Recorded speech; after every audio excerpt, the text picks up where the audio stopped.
Russia একটি গোপন অস্ত্র প্রকল্প চালু করেছে চীনে, যেখানে ইউক্রেনের বিরুদ্ধে যুদ্ধে ব্যবহারের জন্য দীর্ঘ পাল্লার আক্রমণাত্মক ড্রোন তৈরি ও উৎপাদন করা হচ্ছে।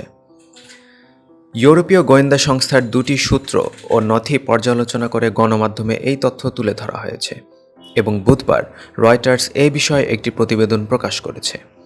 নথির তথ্য অনুযায়ী, রাশিয়ার রাষ্ট্রীয় মালিকানাধীন অস্ত্র কোম্পানি আলমাজ আন্তের সহায়ক সংস্থা আইইএমজেড কুপল চীনের বিশেষজ্ঞদের সহযোগিতায় গার্পিয়া 3 নামক একটি নতুন মডেলের ড্রোন তৈরি করেছে এবং এটি পরীক্ষামূলকভাবে উড্ডয়ন করেছে। এবছরের শুরুতে কুপল তাদের কাজের রূপরেখা রুশ প্রতিরক্ষা মন্ত্রণালয়ে জমা দেয়।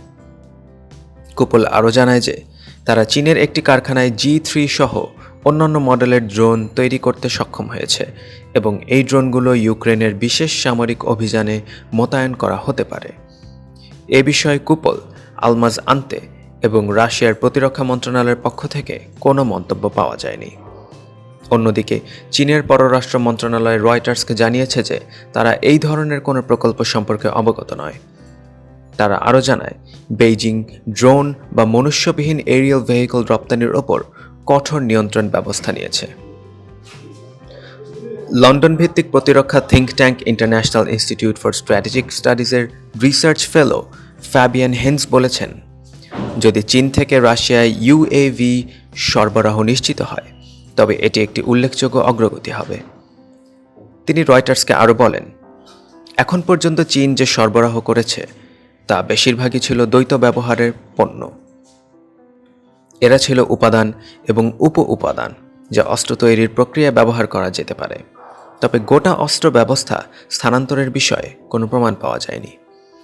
ওয়াশিংটনের think tank the centre for new American security এর গবেষক স্যামুয়েল বলেন, চীন সম্ভবত রাশিয়ার যুদ্ধে সহায়তা করে আন্তর্জাতিক নিষেধাজ্ঞার মুখে পড়তে চাইবে না।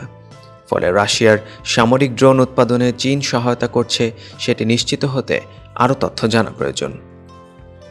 রয়টার্সের প্রতিবেদনে বলা হয়েছে, গার্পিয়া 3 প্রায় 50 কেজি পেলট সহ 2000 কিলোমিটার পর্যন্ত ভ্রমণ করতে পারে। চীনা বিশেষজ্ঞদের সহযোগিতায় তৈরি G3 এবং অন্যান্য মডেলের ড্রোনের নমুনা পরীক্ষা করার জন্য রাশিয়ায় সরবরাহ করা হয়েছে। কুপল থেকে রাশিয়ার প্রতিরক্ষা মন্ত্রণালয়ের প্রতিবেদনে বলা হয়েছে, এই প্রকল্পটি 2023 সালের ডিসেম্বরে মার্কিন নিষেধাজ্ঞার অধীনে ছিল। নথিতে চীনা ড্রোন বিশেষজ্ঞদের পরিচয় উল্লেখ করা হয়নি এবং রয়টার্সও তাদের পরিচয় নির্ধারণ করতে পারেনি। রাশিয়ার ড্রোন প্রকল্প চীনে চালু হওয়া খবরের পর হোয়াইট হাউসের জাতীয় নিরাপত্তা কাউন্সিল গভীর উদ্বেগ প্রকাশ করেছে। জাতীয় নিরাপত্তা কাউন্সিল থেকে জানানো হয়, এই প্রকল্পকে যুক্তরাষ্ট্রের নিষেধাজ্ঞার অধীনস্থ রুশ ফার্মকে চীনা কোম্পানির বিপজ্জনক সহায়তার দৃষ্টান্ত হিসেবে দেখা হচ্ছে।